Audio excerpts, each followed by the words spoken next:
এদিকে এসআইআর ইস্যুতে আজও সংসদের বাইরে বিরোধী সাংসদদের বিক্ষোভ, যেখানে সংসদ চত্বরে তৃণমূল কংগ্রেসের সাংসদরা তারা বিক্ষোভ দেখালেন। বিক্ষোভে সামিল হলো কংগ্রেসও।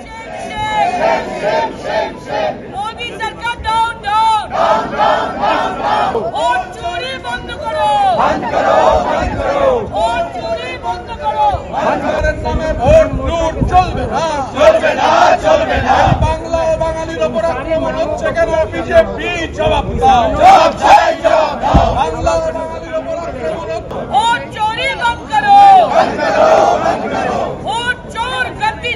অভিষেক বন্দ্যোপাধ্যায়ের নেতৃত্বে সংসদ চত্বরে বিক্ষোভ দেখালো তৃণমূল কংগ্রেস। বিরোধী ইন্ডিয়া জোটের বিক্ষোভে অভিষেক বন্দ্যোপাধ্যায় যোগ দিয়েছেন দোলা সেন। অন্যদিকে লোকসভাতেও ভোটার তালিকার বিশেষ সংশোধনের প্রতিবাদে বিরোধী জোট সরব হয়।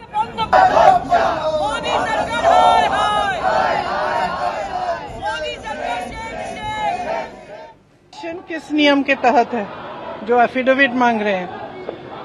उस नियम के तहत 30 दिन के अंदर आप एफिडेविट दो, नहीं तो कुछ नहीं होने वाला। तो एफिडेविट क्यों चाह रहे हैं?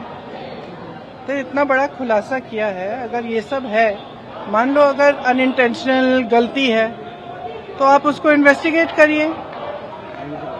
आप वोटर लिस्ट दे क्यों नहीं रहे हैं? आप इन्वेस्टिगेट कर क्यों नहीं रहे हैं?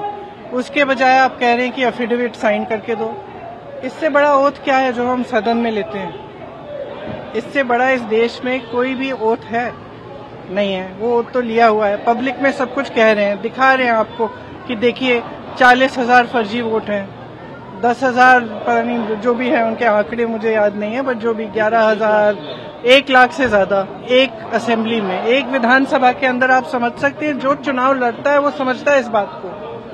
विधानसभा का चुनाव और उसमें 1 लाख आपने फर्जी वोट डाल दिए, तो जहां आप वोट जहां जो जीते आप कहेंगे वही जीतेगा। এটাই তো স্বাভাবিক, কারণ তৃণমূলের দলের যে এজেন্ডা, সেই এজেন্ডাটা এসআইআর এর পরিপন্থী।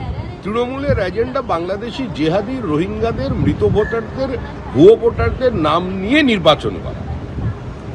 আর নির্বাচন কমিশনের এজেন্ডা হচ্ছে পশ্চিমবঙ্গের মানুষকে আগামী নির্বাচনে একটা ত্রুটিমুক্ত ভোটার লিস্ট উপহার দেওয়া। তো স্বাভাবিকভাবেই সেটা মানা তৃণমূলের পক্ষে সম্ভব নয়। তৃণমূলের এজেন্ডায় আছে, আর তার সঙ্গে যারা সমস্ত নির্বাচনে ডুবছে তারাও এসেছে এখন তৃণমূলের হাত ধরতে।